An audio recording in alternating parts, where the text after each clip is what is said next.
Aquí vienen una serie de retos para las circunscripciones especiales para la paz. La misma ley establece que tienen que haber unos mecanismos que faciliten a los ciudadanos que están en estos municipios la participación. Tiene que venir el tema de cedulación. Lamentablemente también los déficits de cedulación se encuentran en las zonas más distantes de los centros de decisiones o de las cabeceras municipales. Se habla y se señala también de la importancia que haya una financiación preponderantemente estatal y anticipada para que las víctimas o las organizaciones que se van a presentar para las 16 curules puedan hacer campaña política.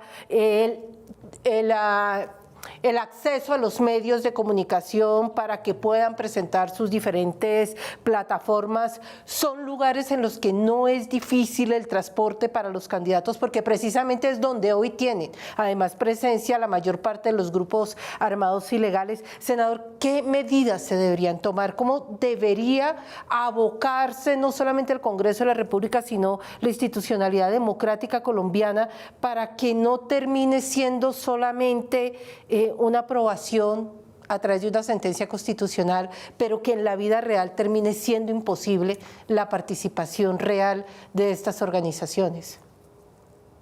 Dos medidas me parece que vale la pena mencionar. Una que no es menor es que podrán votar en esas regiones los ciudadanos doblemente. ¿Qué quiere decir eso?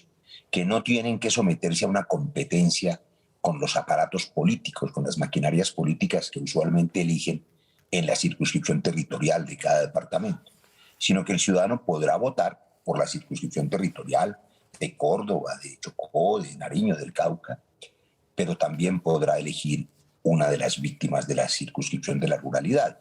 Al eliminar esa competencia no sometemos a las víctimas a tener que disputarse el territorio con organizaciones poderosas económicamente. Y la segunda cosa es que usted la mencionó, al haber eliminado las cabeceras municipales, disminuimos el riesgo de que gamonales políticos o gente que tenga una votación muy poderosa en las cabeceras municipales pueda incidir en esa votación, de manera que solo la ruralidad podrá elegir. Siempre habrá, por supuesto, en cualquier democracia, la incertidumbre de qué tan capaces van a ser las personas elegidas, qué tan independientes lo sean, pero la norma permite que las víctimas se elijan a sí mismas, y yo aprovecho este espacio para hacerles el llamado a que solamente voten por víctimas, víctimas reconocidas, víctimas líderes, lideresas, víctimas que hayan reclamado y trabajado por el favor de las víctimas, pero además recordándoles que solo pueden inscribirse a través de asociaciones que tengan 5 años de duración. Es decir, no pueden inventarse un consejo comunitario ahora ni una asociación de víctimas fantasma. Tiene que ser asociaciones de víctimas o comunitarias que estén inscritas hace más de 5 años. Y eso también garantiza un poco la autenticidad de quienes vayan a esa circunscripción especial.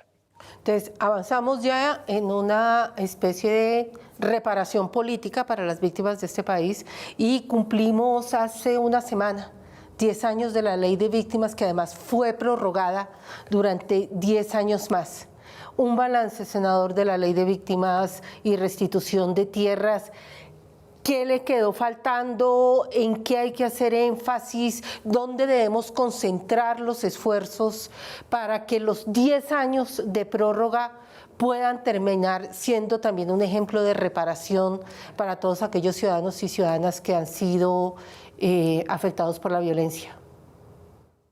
Pues para mí ha sido supremamente grato y honroso haber podido contribuir en algo a la creación de esa ley y a su prórroga. Yo tuve, como decía ahora, el honor hace 10 años ya de haber hecho esa ponencia que reconoció el conflicto armado y a las víctimas de Colombia, y coincidencialmente hace apenas unos meses, 10 años después, tuve también la responsabilidad de hacer la ponencia que prorrogó para las víctimas la vigencia de la ley 10 años más. ¿Qué tiene de positivo entre tantas cosas? Bueno, lo primero es que es la ley de víctimas más ambiciosa de la historia de cualquier conflicto armado. Nunca un país, ni siquiera en la Segunda Guerra Mundial, se propuso reparar a 9 millones de víctimas. Un reto descomunal.